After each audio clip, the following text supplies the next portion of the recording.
ដើមក្រូចឆ្មាខ្ញុំនេះផ្លែសាមុនឥឡូវនេះចេញផ្កាមកទៀតហើយបងប្អូនផ្កាឡើងច្រើនហើយផ្លែសាមុនក៏ជិតអស់ដែរអញ្ចឹងហើយខ្ញុំមកធ្វើគៀបវាទុកដាក់នៅទូកកចាក់ពុំវាអញ្ចឹងណាបងប្អូនពុំនោះគឺពុំនំពងទាបងប្អូនមានពុំចាក់តកកបងប្អូនដាក់ពុំហ្នឹងក៏បានដែរ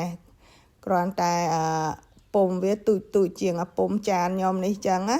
ហើយអានេះខ្ញុំដាក់កខ្ញុំធ្វើតាំងពីអាទិត្យមុន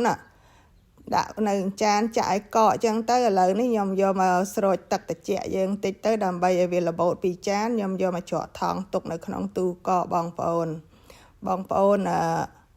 អាចធ្វើអញ្ចឹងបាននៅពេលដែលណាក្រូចឆ្មាយើងឡើងថ្លៃបងប្អូនយើងមានក្រូចនេះយើងបដោះអាសន្នបានដល់ពេលក្រូចឆ្មាចុះថោកយើងប្រើនេះអស់ល្មមយើងទៅទិញគេបានឬក៏បងប្អូននៅផ្ទះមានក្រូចឆ្មាអញ្ចឹង